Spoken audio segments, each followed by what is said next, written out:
The allegations Meghan has made are simply not true. Her account does not reflect what actually happened, and it has led the public to a deeply misleading impression. That version of events has no basis in. There are moments inside royal walls that do not merely create tension, they split history in two. This was one of them.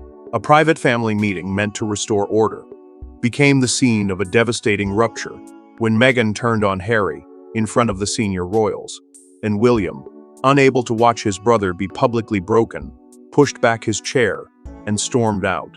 Before we go deeper into what this really means for the royal family, make sure to subscribe so you don't miss a single update. Silence swallowed the room before anyone knew what to do with it. Meghan had arrived carrying weeks of pressure, anger, and fear, while Harry sat beside her, trying to hold together two worlds that no longer trusted each other. Charles wanted calm because the crown could not survive another family war spilling beyond palace walls. William wanted accountability because he believed the monarchy had already paid too high a price for silence. Catherine watched him carefully, knowing his restraint was thinning. Camilla stayed close to the king's mood, and Anne studied every face with the cold focus of someone who knew when a family argument was becoming a constitutional wound. Edward said little, but even he understood that this was no ordinary discussion. Charles had called the closed-door meeting because the senior royal family, meaning the monarch and the closest working royals who help carry the public weight of the crown, needed one final private attempt to settle Harry and Meghan's place in the wider monarchy. That wider monarchy meant more than palaces and titles. It meant the public structure of duty, image, loyalty, and service that keeps the royal institutions standing. The king wanted order. The prince wanted truth. Harry wanted a way to speak without being judged before his first sentence ended. Meghan wanted proof that her husband would still defend the life they had built outside the palace. Meghan broke the fragile calm with words that cut deeper than anyone expected. She turned to Harry and accused him of weakness, hesitation, and failing to defend their shared choices when the pressure became unbearable. Harry did not answer. He froze as the accusation landed, not as a prince, not as a son, but as a husband, exposed before the family he had once left behind. Catherine's expression tightened. Camilla glanced toward Charles. Anne did not blink. Edward shifted in his seat as if the room itself had become too small. William saw the damage before anyone named it. He watched Harry absorb the humiliation, and something in the future king changed. Charles did not step in quickly enough, and that pause became its own confession. Even the monarch could not control the emotional wreckage in front of him. Then William pushed back his chair. The sound sliced through the silence. He looked once at Harry, once at Meghan, and walked out. But before William reached that breaking point, the room had already been loaded with old wounds, private loyalties, and names no one dared to say too loudly. No one entered that room as a neutral witness. Every person carried history. Charles carried the burden of a crown that could no longer hide family pain behind ceremony. William carried the memory of a brother he once protected. Harry carried the exhaustion of divided loyalty. Meghan carried defiance. And Catherine, silent at first, watched the emotional weather change before anyone else understood the storm. Charles sat at the head of the table with the stillness of a man trying not to let fatherhood show. He was not there first as a wounded parent, though every line in his face carried that pain.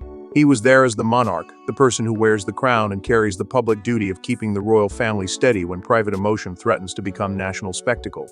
That mattered because one uncontrolled sentence could become tomorrow's crisis, and one fractured relationship could weaken the image of unity the palace had spent years trying to protect.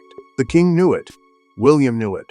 Harry knew it too, even if he could barely meet his father's eyes. William arrived with Catherine beside him, both prepared for difficulty, but not for cruelty. The prince expected tension because Harry and Meghan's place in the family had become more than a personal dispute. It had become a question of trust, access, duty, and whether old wounds could ever be discussed without turning into weapons. Catherine understood that weight in a quieter way. She watched Meghan's posture, then Harry's hands, then William's jaw, and she knew the room was not simply tense. It was waiting for someone to bleed first. Harry sat between two worlds and looked trapped by both. Meghan wanted him firm, loud, and loyal, without hesitation. William wanted him honest, clear, and brave enough to speak for himself. Harry knew every pause could be judged as weakness by his wife, and every sharp answer could be judged as defiance by his family. That was why his silence felt so dangerous. It was not empty. It was crowded with fear. Meghan sensed that silence and took it personally. She looked around the table and saw not relatives, but a wall closing in. Charles looked measured. Camilla looked unreadable. Anne looked severe. Edward looked cautious. Catherine looked calm, and that calm seemed to sharpen Meghan's anger. Every hesitation from Harry felt to her like retreat. Every glance between William and Catherine felt like judgment. Her voice hardened because she believed she was fighting alone, even while sitting beside the one person who had left everything with her. Anne noticed what others almost missed. Harry's hand tightened around the edge of the chair, his fingers pressing down as if holding himself in place. The Princess Royal, a title meaning the king's sister who carries a senior royal role through duty and service, understood discipline better than most. She saw pain being swallowed before it became sound. Camilla watched Charles with equal care, waiting to see whether the king would protect his younger son or preserve the cold order of the room. Catherine glanced toward William, and that glance carried a warning. Harry was being cornered. Meghan was growing sharper. Charles was waiting too long. The prince was still seated, but something in him had already begun to rise. Yet the explosion did not begin at that table. It began earlier, with one private incident that turned suspicion into open hostility. Every royal rupture has a hidden beginning. Not the moment the public sees, not the headline, not the slammed door. The real beginning is usually smaller, sharper, and remembered only by those who were close enough to feel it. For Harry and Meghan, that beginning came during a private Windsor reconciliation call that was meant to repair trust, but instead destroyed the last fragile bridge. Harry entered that call, guarded, but not cold. He had spent too many years speaking from pain, and for once, his voice did not carry the old fight. William heard it immediately. The prince did not interrupt. He did not press. He simply listened as his brother admitted he was tired of turning every family wound into another battle. The Windsor reconciliation call, a private family conversation arranged to test whether broken trust could be rebuilt without public pressure, mattered because it gave both brothers something the palace had failed to give them: space to sound human again. William stayed careful because he knew one wrong word could send Harry back behind the walls of anger. He asked what his brother truly wanted, not what Meghan wanted, not what the papers expected, not what the monarchy feared. Harry paused before answering, and that pause changed everything. He said he wanted boundaries, but not endless war. He wanted respect, but not another public fight. The future king heard doubt in that confession. And for the first time in years, he heard the younger brother he remembered beneath the defiance. Meghan learned about the tone of that conversation later, and something inside her hardened. Harry tried to explain that speaking calmly with William was not betrayal. He told her it was only a conversation, only a small opening, only a chance to stop living inside constant conflict. But she did not hear peace. She heard surrender. She believed the family that had wounded them was pulling him back one careful sentence at a time. And every gentle word he had shared with his brother felt to her like a door closing in her own face. Charles received a private note from the call soon after. A short written summary passed through trusted channels and meant only to help the king understand whether a controlled family meeting was possible. The note mattered because it said Harry was willing to discuss limits without public escalation, and that single line shifted the balance. Charles saw a chance for order, William saw a chance for honesty. Meghan saw a threat. She felt the ground move beneath her. Because the call proved what she feared most. Harry could still be reached by the one person who knew him before everything broke.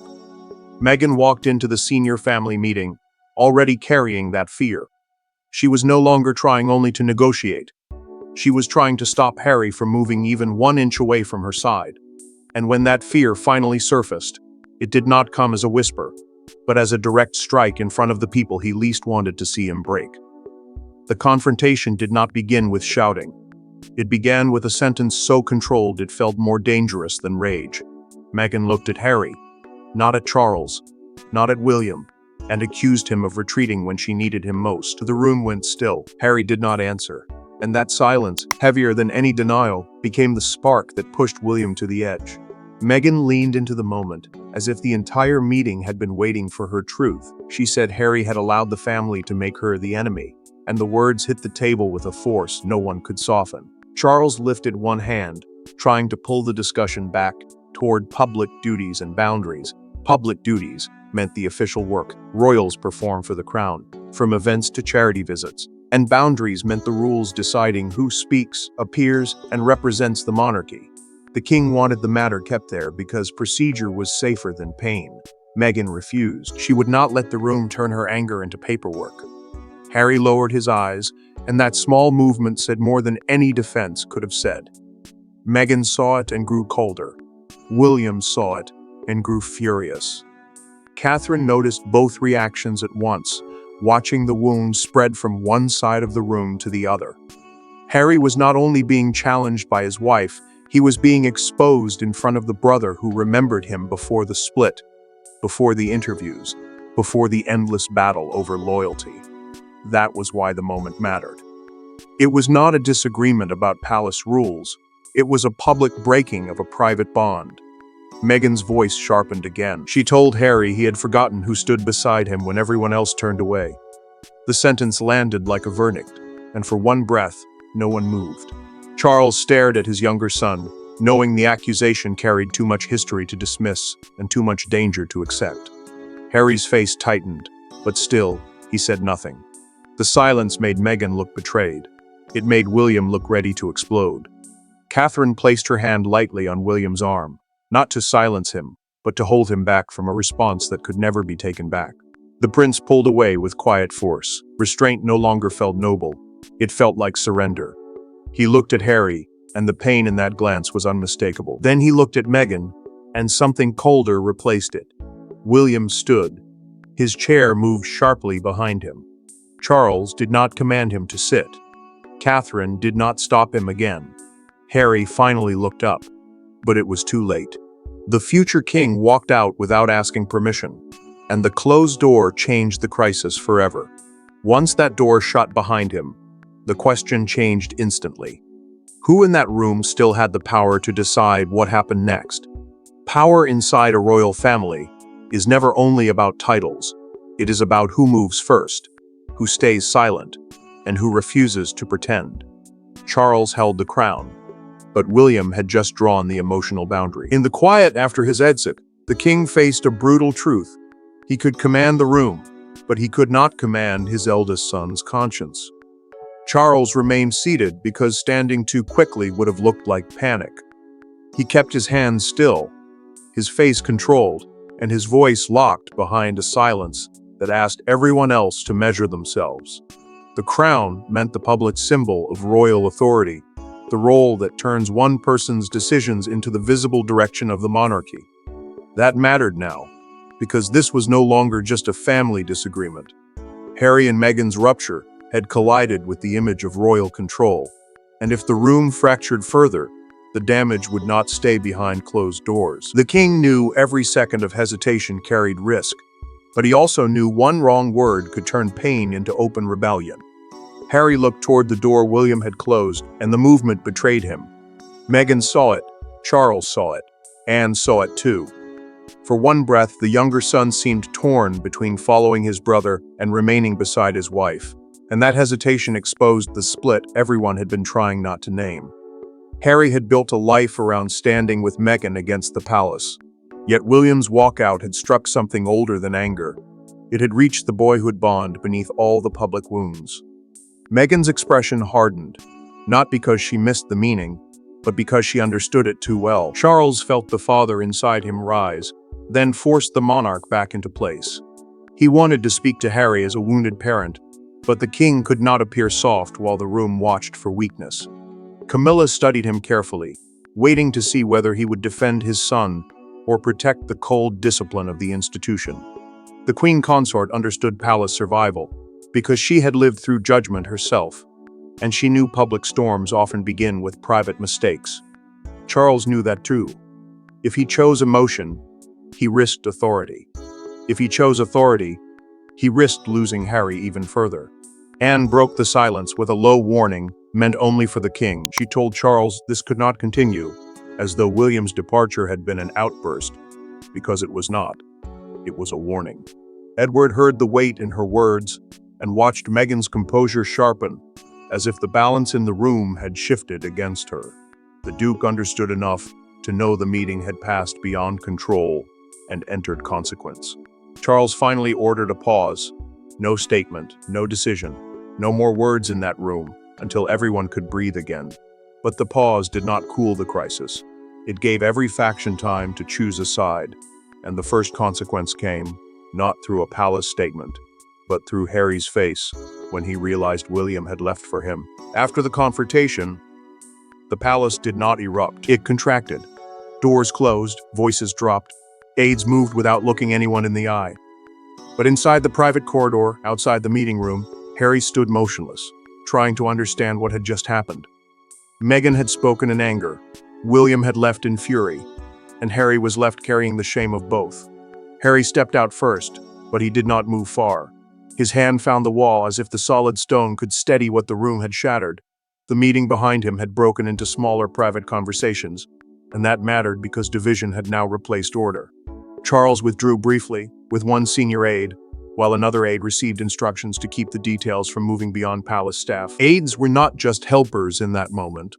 They were the palace machinery, the trusted staff who managed schedules, messages, and damage when private royal pain threatens to become public crisis. The king needed silence because a leak would turn Harry's humiliation into a national spectacle before he had even understood it himself. William refused to return. That refusal carried more weight than the walkout. He was not performing anger, he was making a choice. Catherine found him away from the room and spoke to him privately, her voice low but firm. She told him Harry had not looked rebellious. He had looked humiliated. The words landed hard.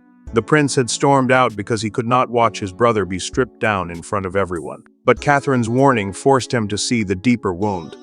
Harry did not need another person fighting over him. He needed someone to look at him without turning his pain into strategy.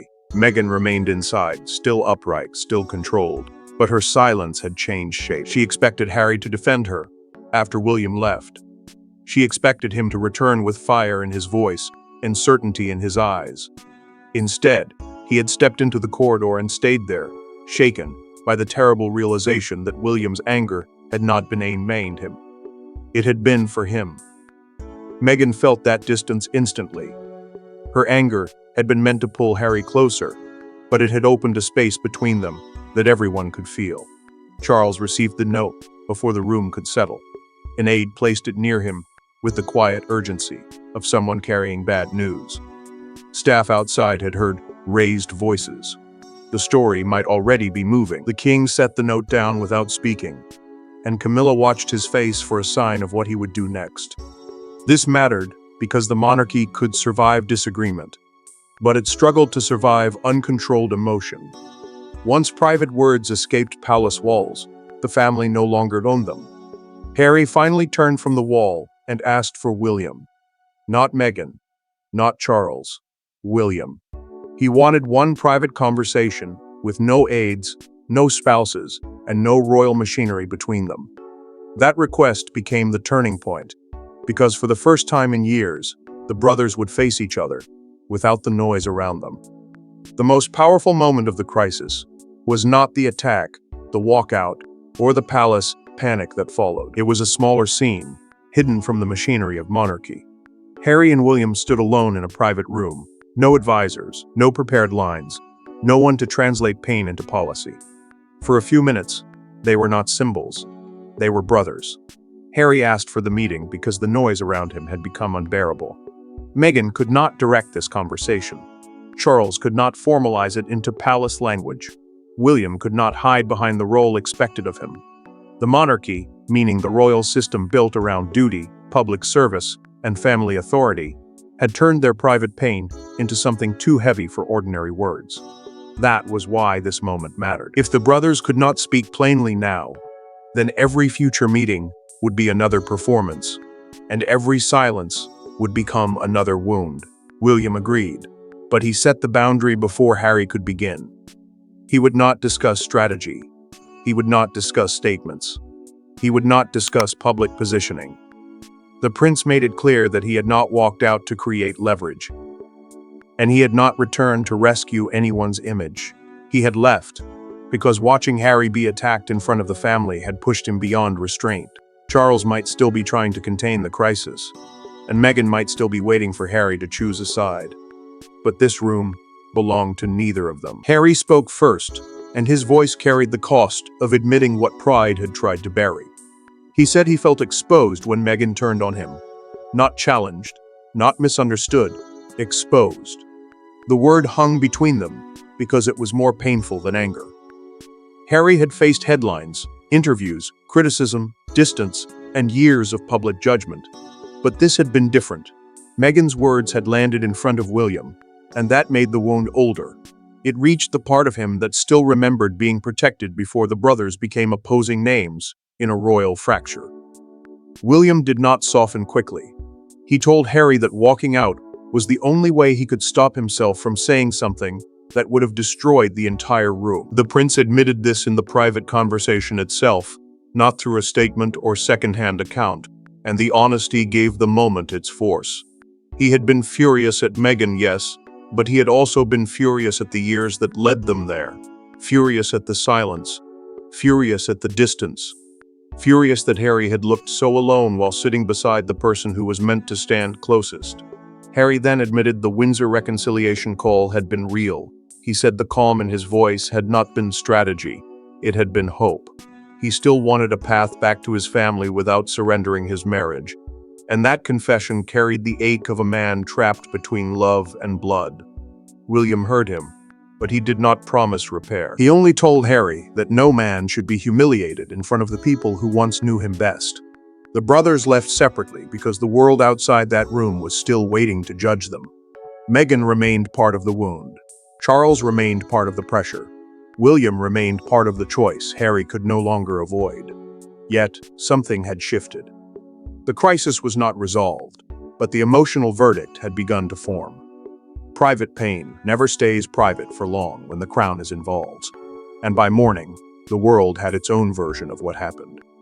By sunrise, the palace silence had become louder than any official statement. The world did not know every word spoken in that room, but it knew enough to understand the shape of the rupture. William had walked out. Harry had been attacked by the one person expected to defend him. Meghan had become the center of another royal storm. And Britain woke to a family crisis with no easy villain. Palace aides moved quickly because delay had become dangerous. They prepared a restrained response, one that refused to confirm private details but admitted a difficult family discussion had taken place. That phrase mattered because palace language is rarely accidental. A palace statement means an official message shaped to protect the crown, and this one was built to say enough without surrendering control. Charles approved the wording with a tired stillness, knowing it protected the monarchy from panic, but could not protect Harry from shame. The king understood the cruel truth of public life. Once a private family wound reaches the street, the palace can manage the sentence, but not the feeling behind it. Harry left through a private entrance later that morning, with his face tight and unreadable. Meghan walked several steps ahead of him, and that distance became its own headline before anyone spoke. She looked controlled, but control no longer meant victory. He looked wounded, but wounded no longer meant weak. The separation mattered, because the world was watching for proof of what had happened inside, whether the attack had broken him, whether William's walkout had changed him, whether Meghan still stood beside him, or only in front of him.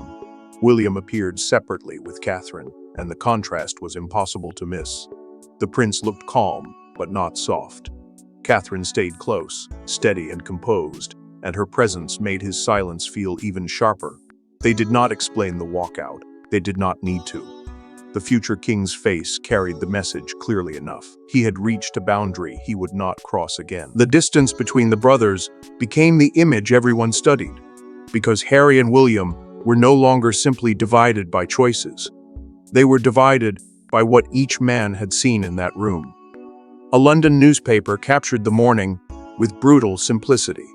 Its front page carried a stark black headline, "Brother walks out." Beneath it, a split image showed William and Harry looking in opposite directions, and the country understood the meaning before reading a single line.